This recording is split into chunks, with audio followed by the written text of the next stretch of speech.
Everyone, तो आज हम पढ़ने वाले हैं चैप्टर 3 सुभाषित रसम पीत्वा जीवनम सफलम कुरु। तो चलिए, अब ये हमारी है ग्रेडेड बुक संस्कृत दीपकम का चैप्टर। तो चलिए बिना देरी करते हुए से शुरू करते हैं। पहले हम समझते हैं हमारे चैप्टर का नाम क्या है। हमारे चैप्टर का नाम है सुभाषित रसम पीत्वा जीवनम सफलम कुरु। इसका मतलब क्या होता है? सुभाषित मतलब अच्छे कथन, रस मतलब किसी चीज़ का स्वाद है ना, रस जो हमारे मुंह से वाणी होती है अच्छी सी। फिर पीत्वा मतलब पीना या स्वाद लेना, ठीक है। जीवनम मतलब अपने जीवन, और फिर सफल मतलब सफल करें, और कुरु मतलब बनाइए। तो इसका पूरा मतलब क्या होता है? अच्छे कथनों का स्वाद लो और अपने जीवन को सफल बनाओ, ठीक है। अब चलिए चैप्टर की तरफ बढ़ते हैं। पितामही एकाम नूतना। अब ये क्या है? ये संवाद है एक दादी और एक बच्चे के बीच में। तो अब बच्ची यहाँ पर क्या बोल रही है अपनी दादी से? पितामही एकाम नूतनाम कथाम कथ्यतु। पितामही मतलब पिता की माँ, मतलब दादी माँ। वो बोल रही है दादी माँ एक नई कहानी सुनाओ, क्योंकि एकाम मतलब एक, नूतनाम मतलब नई, कथाम मतलब कहानी, कथ्यतु मतलब सुनाओ। अब दादी माँ क्या बोल रही हैं? वत्से त्वं प्रतिदिनम तू कथाम शृणोषि अधः नीतिश्लोकान् शृणु। इसका मतलब क्या है? वत्स मतलब बेटे, त्वम मतलब तुम, प्रतिदिनम मतलब प्रतिदिन, तू मतलब तो, कथाम मतलब कहानी, शृणोषि मतलब सुनते हो, अधः मतलब आज, नीति श्लोकान मतलब नीति श्लोक, और शृणु मतलब सुनो। इसका पूरा मतलब क्या बनता है? बेटे तुम प्रतिदिन तो कहानी सुनती हो, आज क्या सुनो? नीति श्लोक सुनो। फिर बच्ची क्या बोल रही है? बच्ची बोल रही है यहाँ पर नीति श्लोक। वो बोल रही है नीति श्लोक, ये क्या होता है नीति श्लोक? फिर जो दादी माँ है वो बोल रही हैं आम नीति श्लोकः नाम सुभाषितानि। इसका मतलब क्या है? हाँ, आम मतलब हाँ, नीति श्लोका मतलब नीति श्लोक, नीति श्लोका नाम सुभाषितानि मतलब नीति श्लोक ही सुभाषित कहलाते हैं। इसका मतलब क्या है? हाँ, नीति श्लोक ही सुभाषित कहलाते हैं। तो नीति श्लोक को हम क्या कह सकते हैं? सुभाषित कह सकते हैं। और सुभाषित का हमने मीनिंग पढ़ा था अभी, वो क्या होता है? अच्छे कथन, अच्छे वचन। फिर यहाँ पर बेटी वो क्या बोल रही है? किम नाम सुभाषितानि। अब भाई नीति श्लोक का मतलब तो भाई सुभाषित हो गया। अब ये सुभाषित क्या होता है, सुभाषितानि क्या होता है? तो बेटी ये बोल रही है कि किम नाम सुभाषितानि, इन द सेंस सुभाषित क्या होता है। फिर जो दादी माँ है वो बोल रही हैं सुष्ठु भाषितानि इति सुभाषितानि अर्थात शोभनानि वचनानि। मतलब सुष्ठु मतलब अच्छी तरह, भाषितानि मतलब बोले गए, है ना। भाषितानि मतलब बोले, इति मतलब गए, फिर सुभाषितानि मतलब सुभाषित हैं, अर्थात मीनिंग। इसका मतलब क्या होता है? शोभनानी मतलब सुंदर, और वचनानी मतलब वचन। तो इसका मतलब क्या होता है? अच्छी तरह बोले गए वचन ही सुभाषित हैं, अर्थात सुंदर वचन, ठीक है। फिर आता है तानि सर्वदा जनानाम हिताय भवन्ति। इसका मतलब क्या है? तानि मतलब वे, सर्वदा मतलब सदा, जनानम मतलब लोगों के, और हिताय मतलब हित के लिए, और भवंती मतलब होते हैं। इसका मतलब जो हमारे सुभाषित होते हैं, सुभाषितानी होती है, वो हमेशा सदा ही लोगों के लिए हित के लिए होती है, लोगों के लिए भलाई के लिए होती है ना। फिर बच्ची क्या बोल रही है? सुभाषित पठनेन कह लाभ। जो सुभाषित अगर हम पढ़ते हैं तो उससे हमें क्या लाभ मिलता है?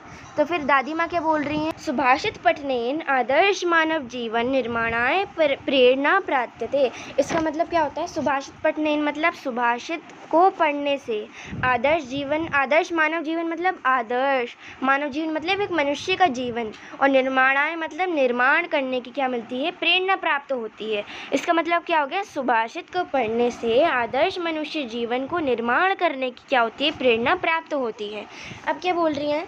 मानव जीवनस्य सुखाय समृद्धि च सुभाषितानां पठनस्य आवश्यकता अस्ति। अब आपको जैसे पता ही होगा कि जब भी च लगता है तो ये क्या हो जाता है? यहाँ शिफ्ट हो जाता है, और च मतलब क्या होता है? और होता है। इसका मतलब हो जाएगा मनुष्य जीवन, और स मतलब होता है के, ठीक है। मनुष्य जीवन को, के वॉटेवर, ठीक है। स मतलब के, को, की, कुछ भी आ सकता है। तो मनुष्य जीवन को सुखाए मतलब, अब देखो च यहाँ पर शिफ्ट हो जाएगा और होता है, इसका मतलब तो सुख और समृद्धि सुभाषितानी पढ़ने से आवश्यकता ही मिलता है। तो बोल रहे हैं मानव जीवन के अंदर सुख और समृद्धि सुभाषितानी पढ़ने से आवश्यकता ही मिलता है। फिर क्या बोल रही हैं दादी जी? यह सुभाषितानी पठित्वा कार्य क्षेत्र तस्य ज्ञानस्य प्रयोगम करोति सह बहुनो लाभन प्राप्यन्तु। इसका मतलब क्या होता है? ये है मतलब क्या होता है, ये मतलब होता है जो सुभाषितानी पढ़ता है उसे कार्य क्षेत्र में ज्ञान का प्रयोग करने से बहुत लाभ मिलता है। अब इसको पूरा हिंदी में बताऊं मैं आपको। इसका मतलब होता है सुभाषित को पढ़ने से आदर्श मानव जीवन को निर्माण करने की प्रेरणा मतलब मोटिवेशन प्राप्त होती है। मानव जीवन के सुख और समृद्धि के लिए सुभाषितानी को पढ़ना बेहद ही आवश्यकता है। जो सुभाषितानी को पढ़ता है उसे कार्य क्षेत्र में ज्ञान का प्रयोग करता है, उससे बहुत ही लाभ प्राप्त होता है। ठीक है, तो सुभाषितानी का मतलब यही सारी चीज़ें क्या होती है, लाभ में प्राप्त होती हैं। अब बेटी क्या बोल रही है इसको सुनने के बाद, अहो सुंदरम यदि एवं त्रही अहम नूनम सुभाषितानी पठिष्यामि। अब वो बोल रही है ओ सुंदरम, अगर ऐसा है तो मैं हमेशा ही नए सुभाषितानी पढ़ूंगी। नूनम मतलब यहाँ पर अलग होता है, जैसे नूतनम था पहले। ठीक है, नूतनम यहाँ पर मतलब था नया। ठीक है, अब समझते हैं कि नूनम का मतलब क्या है, आवश्यकता मतलब जरूर ही। ठीक है, इसका नूनम मतलब होता है यहाँ पर आवश्यकता ही पढ़ूंगी। ठीक है, अब आता है नेक्स्ट, वो क्या है। ठीक है, अब दादी माँ क्या बोल रही हैं इसी बात पे, जब वो बच्ची बोलती है कि ओ सुंदरम मैं तो ज़रूर पढ़ूंगी भाई सुभाषितानी, अगर ऐसी बात है। दादी माँ यहाँ पर बोल रही हैं सुभाषितानी स्वकर्तव्यस्य अकर्तव्यस्य च विषये स्पष्टतया मार्गदर्शनम कुर्वन्ति। अब क्या मतलब है इसका मतलब है सुभाषितानी जो हमारे सुभाषित वचन होते हैं, तो सुभाषितानी मतलब सुभाषित, और अपने स्वकर्तव्य से मतलब अपने कर्तव्य। और अब देखो ये च जो लगा हुआ है यहाँ पर, अब मैंने आपको बताया था ये एक वर्ड पहले लग जाता है मतलब यहाँ आ जाएगा। और वैसे भी च का मतलब क्या होता है और, तो यहाँ पर आ जाएगा सुभाषित अपने कर्तव्य और अकर्तव्य। ठीक है, मतलब जो भी हमारे कर्तव्य हैं और हमारे कर्तव्य जो नहीं भी हैं, ठीक है, उन्हें स्पष्ट रूप में क्या करना है, मार्गदर्शन करवाता है हमें। ठीक है, तो सुभाषित अपने कर्तव्य और अकर्तव्य के विषय में स्पष्ट रूप से हमारा क्या होता है, मार्गदर्शन करते हैं। ठीक है, फिर आता है अतः सर्वे अवश्यम सुभाषितानी पठन्तु। अब बोल रहे हैं अतः मतलब इसलिए सर्वे मतलब सभी को, अवश्यम मतलब अवश्य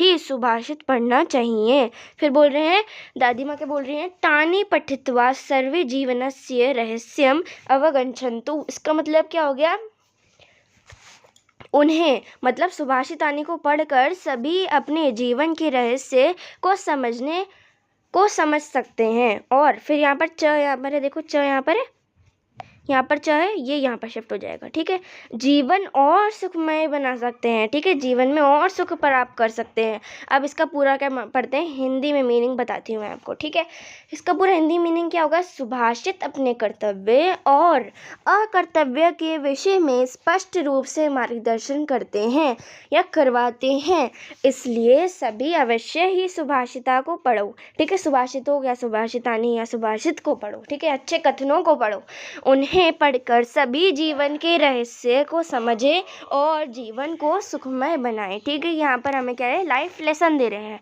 तो मेरे हिसाब से आपको पूरा ये पेज समझ आ गया होगा। अब आगे बढ़ते हैं अपने सबसे पहले श्लोक पर। तो यहाँ पर बहुत सारे श्लोक दिए गए हैं, टोटल 8 श्लोक हैं। मैं आपको ये पार्ट 1 में समझाऊंगी कुछ श्लोक, और वे पार्ट 2 और बाकी सारे पार्ट में देखेंगे। पहले हम आते हैं पार्ट 1 के श्लोक पे। ठीक है, गायन्ति देवः किल गीतकानि धन्यास्तु ते भारत मुविभागे स्वर्गा पवर्गा स्पदमार्गभूते भवन्ति भूयः पुरुषाः सुरत्वात्। अब इसका मतलब क्या है, इसका मतलब है कि मैं आपको एक एक वर्ड का मीनिंग बताऊंगी, आप जल्दी जल्दी नोट कर सकते हैं जो हाथ नोट्स बना रहे हैं, या फिर अपने माइंड में क्या कर सकते हैं, बिल्कुल अच्छी तरीके से क्या कर सकते हैं, अंडरस्टैंड कर सकते हैं। गायन्ति का मतलब क्या होता है, गाते हैं। देवः मतलब देवता, किल मतलब निश्चित रूप से, गीतकानि मतलब गीतों को, धन्यास्तु मतलब धन्य मतलब भाग्यशाली, ते मतलब वो है ना, ते मतलब वो। फिर भारत भूमि भागे, भारत के जो क्या है, भूमि के भाग हैं, भारत देश में जो भी हैं प्रेजेंट। स्वर्ग, ये देखिए ये अलग अलग वर्ड्स हैं। ठीक है, स्वर्ग पवर्ग पद मार्ग भूते, ये अलग अलग वर्ड्स हैं, पूरा एक वर्ड में है। अब हर एक वर्ड का मीनिंग समझते हैं। पहला है स्वर्ग। स्वर्ग का मतलब आपको पता ही है, जो हमारा हेवन। ठीक है, फिर आता है पवर्ग। पवर्ग पवर्गा यहाँ लिखा है, पवर्गा मतलब होता है मोक्ष, ये देखिए मोक्ष होता है इसका मतलब, ठीक है। फिर आता है स्पद, स्पद मतलब स हट जाएगा यहाँ पर, पद रह जाएगा मतलब पद, जो हमारे कथन होते हैं। मार्ग, मार्ग मतलब हमारा रास्ता, समझ गए ना, मार्ग का तो मतलब पता है, मार्ग। भूते का मतलब होता है, भूते मतलब रूप में, रूप में, ठीक है, ठीक है। अब इसका मतलब क्या हो गया, स्वर्ग, मोक्ष, पद, मार्ग के रूप में। भवंती मतलब क्या हो गया, जन्म लेते हैं, जन्म लेते हैं, जन्म लेते हैं या फिर होते हैं, ध्यान रखिएगा, वेरी इंपॉर्टेंट, जन्म लेते हैं या होते हैं। भूयः मतलब बार बार, पुरुषः मतलब मनुष्य, पुरुष, है ना। सुरत्वात् मतलब देवत्व से। अब देखते हैं इसका पूरे का मतलब क्या बनता है। गाते हैं देवता निश्चित रूप से गीतों को, भाग्यशाली हैं वो लोग जो भारत भूमि का भाग हैं। स्वर्ग, मोक्ष, पद, मार्ग के रूप में जन्म लेते हैं बार बार मनुष्य या पुरुष देवत्व से। देखिए क्या बढ़िया मीनिंग बना रहा है ये। तो हमें, जैसे हमने अभी श्लोक का पूरा मीनिंग समझ लिया है, मेरे हिसाब से आपने वर्ड्स भी नोट कर लिए होंगे, जैसे आपको बहुत बेटर अंडरस्टैंडिंग मिले। हम आते हैं पदच्छेद पे। अब मैं आपको ये बता देती हूँ पदच्छेद क्या होता है। पदच्छेद मेनली क्या होते हैं, जो भी वर्ड लिखे हैं उन्हें संधि विच्छेद, हर वर्ड को अलग अलग करके लिखना। मेनली गायंती ऐसा ही है, देवा ऐसा ही है, किल है ऐसा ही है, गीत खानी ऐसा ही है, पढ़ लेते हैं ऐसे। अब जैसे आपने कभी तो पढ़ी होगी संधि विच्छेद संस्कृत में, जब आपको पता है आधा स आता है तो क्या लग जाते हैं, हल, यहाँ विसर्ग, ये हलन लग जाते हैं, विसर्ग लग जाते हैं। तो यहाँ पर जैसे धन्यास्तु है, ये आधा स है तो यहाँ पर धन ये हो जाएगा धन या, ठीक है, ये जाएगा धन्या, और ये तू अलग है ही, ठीक है। तो ये सब है। अब देखते हैं, इसे पढ़ते हैं। गायन्ति देवः किल गीत कानी धन्या तू ते, देखिए यहाँ पर वो लग गया, तू ते भारत भूमि भागे, स्वर्गा पवर्गा स्पद मार्ग भूते, भवन्ति भूये पुरुषाः सुरत्वात्। सेम है, बस धन्यास्तु का मतलब धन्यातु हो गया, क्योंकि मैंने आपको भी बताया कि संधि विच्छेद हो गया इसका। अब आते हैं अन्वयी। भारत भूमि भागे मतलब ये, भवन्ति ते धन्या इति देवः गीतकानि गायन्ति किल, स्वर्गा पवर्गा मार्ग भूते स्पद मार्ग भूते, भारत भूमि भागे तू देवः सुरत्वात् भूय पुरुषा भवन्ति। इन देखो तीनों का मतलब, चारों का एक्चुअली, इन सब चारों का मतलब सेम आएगा, लेकिन ये अलग अलग तरीक़ों से लिख रखे हैं। अभी मेनली हम दोनों को हमको इन दोनों से तो मतलब नहीं रखना चाहिए, क्योंकि पदच्छेद तो इट इज़ वेरी इजी, अन्वय भी हम लर्न कर सकते हैं, लेकिन मेन चीज़ है हमारा एक श्लोक और भावार्थ, ठीक है। भावार्थ लिखने को ज़रूर आता है। तो अभी हम जो भी हमारा इम्पोर्टेंट चीज़ है हम ये करते हैं, हम भावार्थ पढ़ते हैं, ठीक है। भावार्थ। ये मानवः अस्यां भारत भूमौ जन्म प्राप्नुवन्ति ते धन्या इति भारत भूमे गुणगानं देवः कुर्वन्ति, अतः वयं सर्वे भारतीयाः भाग्यशाली स्मः। जो संस्कृत समझ सकते हैं उन्हें ये समझ आ रहा है, जो मैंने पहले बताया है उनसे मेल खा रहा है ना। देखिए सोचिए, है ना, सही बोल रही हूँ ना मैं। तो एक बार देखिए क्या बोल रहा है ये। पहले हम यहाँ पर समझते हैं, कुर्वन्ती तक समझते हैं। देवता, है ना, देवता भारत भूमि का गुणगान करते हुए कहते हैं। अब यहाँ देखिए, मैंने भावार्थ में जब लिखा है अपने आप, उसमें मैंने क्या कर दिया, ये लाइन, देव गुणगान देवः कुर्वन्ति भारत भूमि, है ना। तो ये लाइन मैंने पहले कर दिया और लिख दिया है, देवता भारत भूमि का गुणगान करते हुए कहते हैं कि जो मनुष्य इस भारत भूमि पे जन्म लेते हैं वह धन्य है नहीं बात। ये मैंने आपको ऊपर बताया था, जो भी भाई भारत भूमि का भाग है वो क्या है, भाग्यशाली है भाई, बहुत ज़्यादा धन्य है ना। अभी इसका मतलब ये था। अब आता है अतः। अतः मतलब क्या होता है ये पढ़ लेते हैं हम ज़रा, है ना। वयम सर्वे भारतीय भाग्यशाली स्म, इसका भी मतलब यही है कि जो भी भाई भारत भूमि का भाग है, जो भी भारतीय हैं, मतलब मेनली तो यही बात हुई, वो सब क्या है, भाग्यशाली है, धन्य है, प्रशंसनीय है, बहुत ज़्यादा क्या है भाई, उन्हें बहुत ज़्यादा लाभ मिले हुए हैं इस भारत भूमि को रह के। देवता तक ये बात का गुणगान करते हैं। धर्म अर्थ काम मोक्ष दिप्राय मार्ग भूते अस्मिन् भूखंडे देव अपि देवतम विहाय मनुष्य रूपेण जन्म ग्रहणार्थम अभिलाषन्ति। इसका मतलब क्या है कि भाई इस भूमि मतलब भारत देश में देवता भी अपने देवत्व छोड़ के मनुष्य रूप में जीवन लेने को क्या करते हैं, इच्छुक रहते हैं। अभी पूरे भावार्थ का मतलब मैं आपको हिंदी में समझ आ जाती हूँ, जैसे कि आपको इजीली क्या आ जाए, समझ आ जाए ये भावार्थ का मतलब पूरा। ठीक है, क्या मतलब है इसका? देवता भारत भूमि का गुणगान करते हुए कहते हैं कि जो मनुष्य इस भारत भूमि में जन्म लेता है वह धन्य है, मतलब भाग्यशाली है।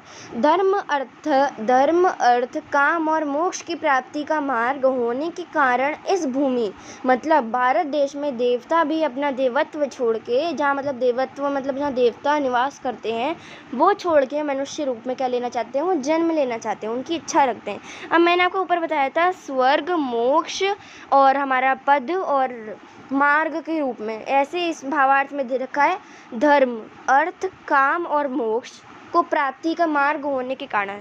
इसका मतलब सेम ही है। तो जितना मैं जानती हूँ आपको ये श्लोक का मतलब समझ आ गया होगा।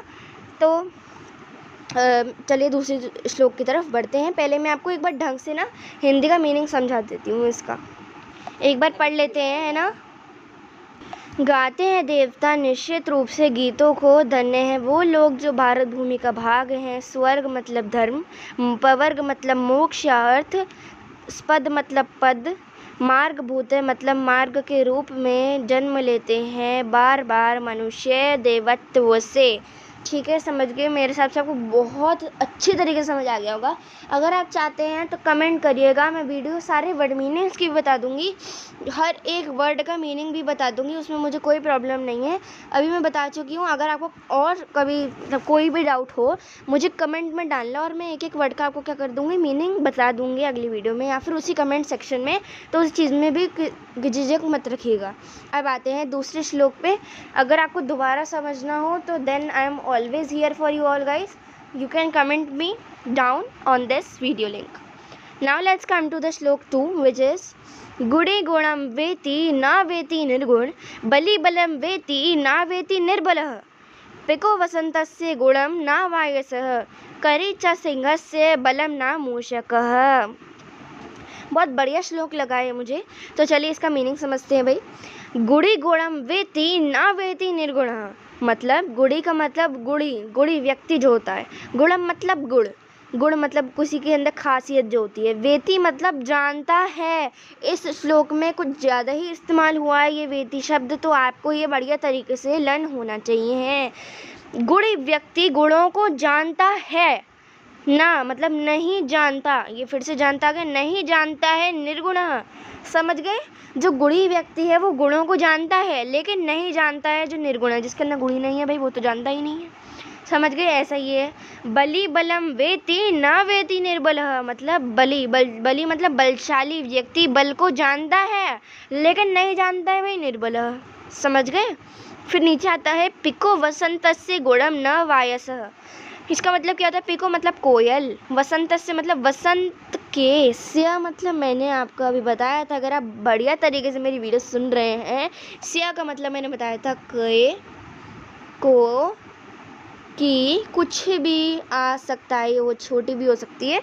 तो ये सब मतलब होता है स्या का, है ना। पिको मतलब कोयल, वसंत के, है ना, वसंत के, गुणम मतलब गुणों को जानती है, नहीं जानता, वायसा मतलब कौवा।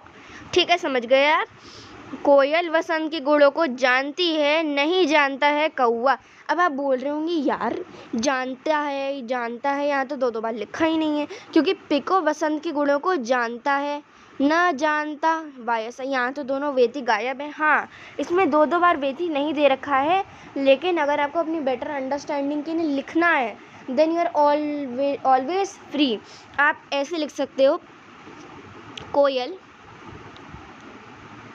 वसंत के गुणों को जानती है, न जानता, फिर से यहाँ पर ब्रैकेट में न जानता कौवा। ठीक है, कौवा मतलब वायस, ऐसे करके लिख सकते हो ब्रैकेट में, लेकिन बेटर है आप ना ही लिखो क्योंकि श्लोक में नहीं दे रखा है, ऊपर दे रखा है नीचे नहीं दे रखा, कोई बात नहीं। कोयल वसंत के गुणों को जानती है, नहीं जानता कौवा। अब आता है च। मैंने आपको बताया था च का मतलब होता है और, मैं आपको बार बार ये बात बता रही हूँ। च का मतलब होता है और ये आ जाता है एक से पहले मतलब और। करी मतलब हाथी, हाथी सिंगस्य बलम न मूषकः, ठीक है। करी मतलब हाथी, हाथी सिंह मतलब शेर, हाथी शेर के राजा मतलब शेर, सॉरी जंगल के राजा मतलब शेर। हाथी शेर के बल को जानता है लेकिन नहीं जानता चूहा। समझ गए? मेरे हिसाब से आप समझ गए होंगे पूरा। अब चलिए मैं आपको थोड़ा बेटर अंडरस्टैंडिंग के लिए बढ़िया तरीके से बता देती हूँ। गुणी व्यक्ति गुणों को जानता है, नहीं जानता निर्गुण, मतलब जिसके अंदर गुण नहीं है। बलशाली बल को जानता है, नहीं जानता निर्बल, मतलब जिसके पास बल ही नहीं है। कोयल वसंत के गुणों को जानती है, नहीं जानता कौवा। और हाथी सिंह मतलब शेर के बल को जानता है, नहीं जानता चूहा। अगर आपको इसके भी वर्ड की मीनिंग, हर एक वर्ड की मीनिंग चाहिए, I am always there for you, you can comment me, I will tell you. बाकी मैं आपको समझा ही चुकी हूँ हर एक वर्ड का मीनिंग। अगर आप चाहो तो एक बार और मैं हिंदी में ऐसे समझा दूँ, एक बार बता देती हूँ। गुणी गुण को जानता है, नहीं जानता निर्गुण। बलवान बल को जानता है, नहीं जानता निर्बल। कोयल वसंत के गुणों को जानती है, नहीं जानता कौवा। और हाथी सिंह के बल को जानता है, नहीं जानता चूहा। ठीक है, समझ गए? अब पदच्छेद करते हैं, पदच्छेद समझते हैं भाई इसका। गुणी गुणम वेति ना वेति निर्गुणः, सेम है, देखो सेम है भाई। अब ज़्यादा इन्हें डिटेल में लिखना था तो इन्होंने ये माँ की मात्रा जो ऊपर लग रही है इन्होंने माँ बना दिया है, क्योंकि जब भी देखो, आपको ये तो पता ही होगी बात, जब भी ऊपर लगता है इसका मतलब माँ आधा होता है, और माँ को हम आधा बनाने के लिए यूँ ये वाला हलन भी डाल सकते हैं। तो दिस इज सेम। गुणम वेति ना वेति निर्गुण, देखो सब सेम है। देखो पढ़ती जा रही हूँ साथ साथ में, देखो क्या क्या सेम है। बल्ली बलम, देखो अब बलम का ये ऊपर म था, इन्होंने नीचे कर दिया फिर से आधा म करके। वेरी गुड, यही ऐसा करना है हमें, ठीक है। वेति, फिर ना वेति निर्बलः, सेम है। देखो फिर से पिकः, देखो पिकः मतलब एक ही है, कोयल, इसमें टेंशन मत लेना, दे आर बोथ सेम, कोयल हो और ये कोयल है, ठीक है भाई। फिर वसंतस्य मतलब वसंत के भी लिख सकते थे, लेकिन उन्होंने वसंतस्य ही लिखा है क्योंकि संस्कृत में है। फिर यहाँ पर म की मात्रा थी, इन्होंने यहाँ पर आधा म बना दिया है। ध्यान रखो एक एक चीज़ जो मैं बता रही हूँ, ठीक है ना। वायसः, फिर से सेम है। करी च सिंगस्य बलम, बलम देखो फिर से हमारे ऊपर नीचे कर दिया है। ये देखो एक एक चीज़ नोटिस करो, है ना। ये देखो नीचे फिर से नीचे कर दिया है म। फिर ना मूषकः, देखो इट्स टोटली सेम। आपको ये रटने की कुछ भी ज़रूरत नहीं है। अगर आप मेरे साथ पढ़ रहे हो तो आपको रटने की ज़रा सी भी ज़रूरत नहीं है। तो अब चलिए इसका अन्वय, थोड़ा अंडरस्टैंडिंग है तो इसका अन्वय मैं आपको एक एक लाइन बताऊंगी, ठीक है। आओ चलो इसका लाइन का मीनिंग समझते हैं भाई। अन्वय, गुड़ी गुणम वेति निर्गुणः गुणम न वेति, बलि बलि वेति निर्बलः बलम न वेति, पिकः वसन्तस्य गुणं वेति, वायसः वसन्तस्य गुणं न वेति, करी च सिंहस्य बलं वेति, मूषकः सिंहस्य बलं न वेति। This is totally same as the shloka I told you before. जो प्यार से ढंग से समझ रहा है ना मेरी बातें, उससे ये अन्वय भी समझ आ गया होगा, है ना। चलिए अन्वय मैं आपको बता देती हूँ, फिर हम करेंगे भावार्थ, तो फिर इस वीडियो को एंड करते हैं क्योंकि बहुत लंबी हो चुकी है ना। अन्वय का मतलब है, गुणवान व्यक्ति इसरे के सुदृढ़ों को जानने में समक्ष होता है, परंतु गुणहीन व्यक्ति दूसरों के सत्गुणों को जानने में या समझने में समर्थ नहीं होता है। बलवान व्यक्ति दूसरों के बल को जानने में समर्थ होता है, वैसे ही बलहीन व्यक्ति दूसरों के बल को जानने में असमर्थ होता है। वसंत ऋतु के आने पर कोयल वसंत के गुणों के अनुरूप कुहू कुहू की ध्वनि निकालती है, परंतु कौवा मधुर गाने में समर्थ नहीं होता है या सक्षम नहीं होता है। हाथी जंगल के राजा सिंह के बल को जानता है, किंतु चूहा उसकी बल को जानने में समर्थ नहीं होता है। इसलिए योग्य व्यक्ति ही महत्व को जानने में समर्थ होता है। समझ गए अन्वय का मतलब क्या था? बहुत बढ़िया तरीके से मैंने आपको समझा दिया। अब आते हैं भावार्थ पे, जो है गुणवान जनः अन्येषां सद्गुणान् ज्ञातुं शक्नोति, परंतु गुणहीनः जनः अपरेषां सुगुणान् अवगन्तुं समर्थः न भवन्ति बलवान् जनः यथा अन्येषां। देखते हैं इसके आगे भी दे रखा है, नहीं दे रखा है। बलं ज्ञातुं शक्नोति तथा बलरहित ज्ञानम् अन्येषा बलं ज्ञातुं न शक्नोति। वसन्तकोल आगते पिका वसन्तस्य गुणानुरूपं कहेतूनां करोति परन्तु काकः मधुरं गातुं न शक्नोति। गजः पशुराजः सिंहस्य बलं जानाति किन्तु मूषकः तस्य बलं जातुं न पर्यान्ति। अतः योग्य एव महत्त्वं ज्ञातुं समर्थो भवति न अयोग्यः। ये देखिए यहाँ पर मैंने जो आपको अन्वय बताया वो एक्चुअली में भावार्थ से बताया मैंने आपको। अन्वय मैं आपको अभी समझा देती हूँ, पहले भावार्थ सुन लो। गुणवान व्यक्ति दूसरों के सद्गुणों को जानने में सक्षम होता है परंतु गुणहीन व्यक्ति दूसरों के सद्गुणों को समझने में समर्थ नहीं होता। बलवान व्यक्ति बलवान व्यक्ति दूसरों के बल को जान सकता है, वैसे ही बलहीन व्यक्ति दूसरों के बल को नहीं जान सकता। वसंत के ऋतु के आने पर कोयल वसंत के गुण के अनुरूप कुहू कुहू की ध्वनि निकालती है परंतु कौवा मधुर गाने में सक्षम नहीं होता। हाथी जंगल के राजा सिंह के बल को जानता है किंतु चूहा उसके बल को नहीं जानता। इसलिए योगी व्यक्ति ही महत्व को जानने में समर्थ होता है। इसका ये पूरा भावार्थ का मैंने आपको हिंदी मीनिंग समझाया। अब एक बार अन्वय समझ लेते हैं। उसका मतलब क्या है? गुणी गुणम वेति, जो गुणवान व्यक्ति है वो गुण को जानता है, निर्गुण नहीं जानता। बलवान व्यक्ति बल को जानता है, निर्बल नहीं जानता। कोयल वसंत के गुण को जानती है और कौवा नहीं जानता। हाथी सिंह के बल को जानता है, चूहा नहीं जानता। ठीक है, ये तो था पदच्छेद, अभी मैंने आपको पहले बताया। अब ये जो बताया मैंने अन्वय था और जो पहले बताया था ये भावार्थ था। अब चलिए आज के लिए इतना ही, मिलते हैं अपनी अगली वीडियो में। Till then bye. कोई भी डाउट हो I am always there to tell you and आप कमेंट में बिना झिझक के मुझसे पूछ सकते हैं। टिल देन बाय, मिलते हैं अपनी अगली वीडियो में।